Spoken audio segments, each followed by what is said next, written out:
Hi there, this is Ben Hall. This is my accommodations, modifications, and instructional strategy video for EDU 344. This is the scenario that I picked, scenario 4. Ava is a kindergarten student with autism. She becomes overwhelmed during loud transitions, as well as large group activities and unexpected schedule changes. When frustrated, Ava may cover her ears, cry, or refuse to participate. She responds positively to routines, visuals, and one on one support. So here's a kid with autism. They're also um, quite young, kindergarten, they're basically 5 years old, and they don't have a ton of coping skills or even maybe a lot of language. Definitely not a lot of um, sophisticated language to express their emotions, probably. So, what we learned in there was she is diagnosed autistic. She struggles with transitions, and when she's frustrated, she cannot participate sometimes. Also, she definitely has sensory needs. So, when we go into the questions here to answer, number one is what sensory or behavioral needs does Ava demonstrate? Um, Clearly, the one that we see the most sounds like is sensory sensitivity. So, getting a pair of headphones sounds like it would be a great thing for her to like you always have those on hand. If she was my student, I would always have headphones available. Um, but we also don't want to just give her an out every time that she doesn't like something. She can just throw a fit. Um, so what we can come up with, this is like solutions for her and her sensory needs, are the headphones, and then also we can another way is we can set up the classroom as a more chill space, versus if we didn't have kids like that. We can set it up in a way where maybe we have less overhead lights, so that's less overstimulating, but also maybe there's a quiet space, and we know Ava sometimes throughout the day she may need to go there for a bit just to cool off, and that's totally okay. Um, what accommodations could help Ava manage transitions in your classroom and manage classroom routines?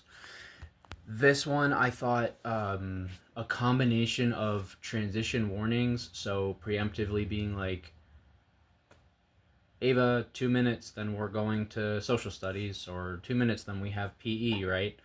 Um, could really help because, and this is where, we're looking at the four causes of behavior that we learned a week or two ago: escape, attention, obtaining something, and sensory, right?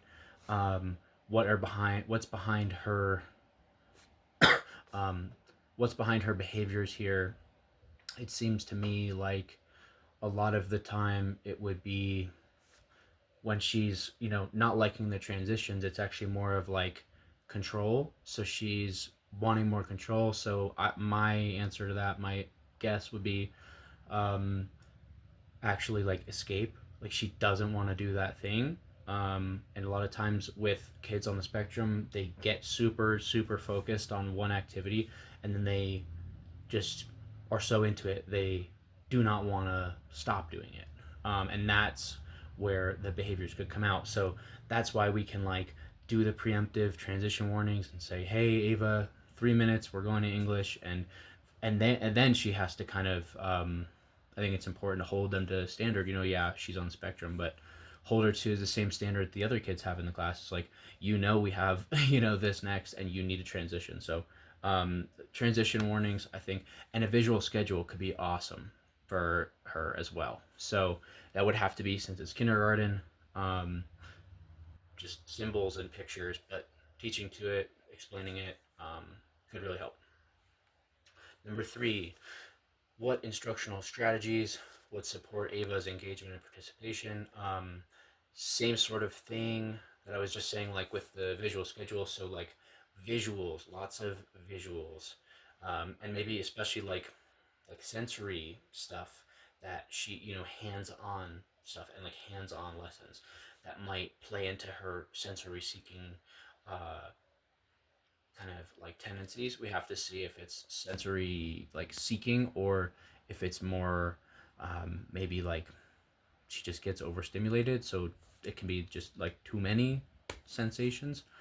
But I think it could also be, you can do some really hands-on science experiments, and that could really get her engaged. But also, she could probably qualify for one-on-one support, or at least having a an aide with her for some of the day. That could help, to where we could be having that aide reinforcing her visual schedule, so she really has to get with the program with that, because then, and this is kind of part of the one of the next answers, but then she can feel like school is consistent actually, and school is not scary, but school actually has consistency to it, and that I think predictability, consistency would really, in my lesson planning with her during the day, a consistent schedule would really help too. Also, a lot of movement, probably lots of reset. Well, lots of encouraging lots of movement at recess, and maybe a lot of movement breaks during the day in our classroom. What would modifications be necessary in some classroom activities? I think yes. Kind of just like what I was saying. More movement breaks, maybe, so she's not sitting as much. More tactile, like touch stuff, that more hands-on learning for her. And we could maybe, yeah, like we're like modifying something that is a maybe, yeah, I'm trying to think, um, something that could be, a simple kindergarten math lesson, and some of the kids are already past the counting 1 through 20, like manipulatives, and using those to count, but we take extra time with her, and we give her more time to really practice that skill, but also the sensory part she might really like, and then she's continuing to get her math practice in, and that could be really awesome. So, making things more hands-on, and then also, seeing, this just occurred to me too, but like seeing communications wise, like how well could she communicate, how much do we have to like find interventions and accommodations with that too. And then 5, how can the teacher create a classroom environment that supports Ava and all learners? Back to what I said, predictable routines helps every learner. Consistency, predictability, a calm environment helps all learners. And then an inclusive culture as well, where, Ava is not an outlier in the class. She's a loved part of our community, part of our classroom family, and no different than any of the other kids.